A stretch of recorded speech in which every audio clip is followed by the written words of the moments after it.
In the beginning, there was Cain, marked and banished by God for the murder of his brother Abel. This is the story that most of us are familiar with, a tale from the book of Genesis that speaks of the first act of fratricide in human history. After his heinous act, Cain was cast out by God, destined to wander the earth in perpetual exile.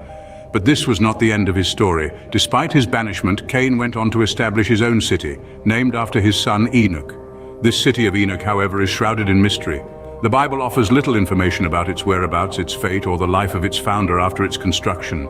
Did Cain find peace in his exile, or was he haunted by his past, doomed to live in remorse and regret? These questions remained unanswered in the canonical Bible, leaving a void filled only by speculation and conjecture. Enter the book of Jasher, a text that seeks to illuminate the dark corners of biblical history. It provides a more detailed and nuanced portrayal of Cain, painting a picture not just of the first murderer, but also of a man who, despite his sins, was given a chance at redemption. According to the book of Jasher, the Lord began to give Cain rest and quiet in the earth, suggesting a respite in his banishment, a chance to live a better life than what we might have expected. But this grace was not a free pass. Far from it, the book of Jasher makes it clear that Cain's act of fratricide did not go unpunished. He was allowed to live, yes, he was allowed to build and prosper, true, but he was not free from retribution. His life, though seemingly improved, was still marred by the stain of his past. The book of Jasher shows us that while Cain was allowed to live, he was not free from punishment. His story serves as a stark reminder that our actions have consequences, and even in the face of divine mercy, we must still face the repercussions of our deeds. The book of Jasher tells us that God gave Cain rest and quiet on the earth, a surprising twist considering his previous actions.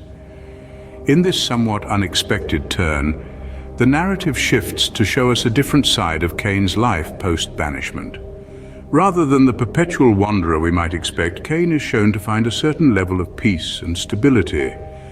The book of Jasher paints a picture of Cain's life that is far from the doom and gloom we might expect from his initial banishment. It suggests that God, in his infinite mercy, allowed Cain some respite from his punishment. This is an intriguing twist, one that invites us to look at Cain's story from a new perspective. Cain, once banished and marked by God, now finds himself in a position of relative comfort. He builds a city named after his son Enoch and seemingly settles into a life that is far removed from his past transgressions. Yet, as we delve deeper into the narrative, we find that this period of peace is not a complete absolution of his sins. In fact, the book of Jasher emphasizes that Cain's past is never truly forgotten. His act of fratricide, the murder of his own brother Abel, remains a dark and inescapable shadow over his life. This is a crucial point in the narrative, reminding us that actions have consequences, and these consequences can often cast long shadows. The tale of Cain's life post-banishment is a sobering reminder of the weight of our actions and the enduring nature of their consequences. Despite the respite that God granted him, Cain's life remains marked by his past. His actions, no matter how far removed, continue to define his existence. The book of Jasher thus provides us with a more nuanced understanding of Cain's life. It presents a life that is both marked by sin and graced with mercy, a life that is complex and layered, much like our own. Cain's life, it seems, was marked by the shadow of his past actions, leading to an ironic and poetic end. Enter Lamech, an old and almost blind character who unknowingly takes center stage in Cain's life. Lamech, once a warrior of his time, now advanced in years, his vision dimmed to the point of near blindness. Yet even in his twilight, he was still a formidable presence, especially when armed with his trusty bow. One day, as the sun painted the sky in hues of orange and red, Lamech was led into the field by his son Tubal-Cain. The field, a vast expanse of untouched wilderness, was a place where the unknown lurked, and danger was never too far away. At this time, Cain, the banished son of Adam, the one who murdered his own brother, Abel, was also in this field. Unknown to Lamech and Tubal-Cain, Cain was approaching them.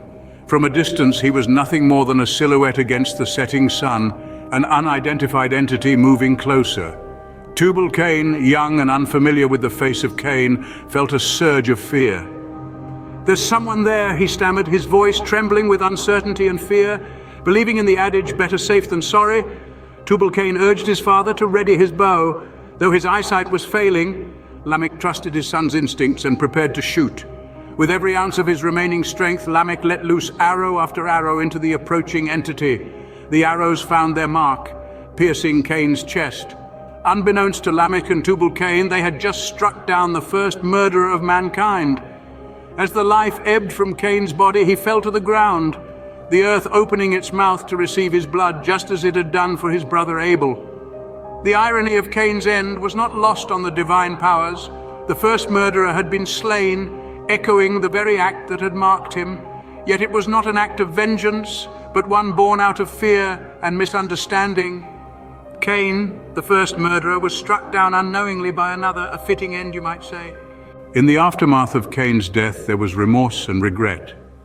Lamech and Tubal, father and son, were filled with sorrow upon realizing the true identity of their victim. It was Cain, the firstborn of Adam and Eve, the very first murderer himself, who they had slain unknowingly.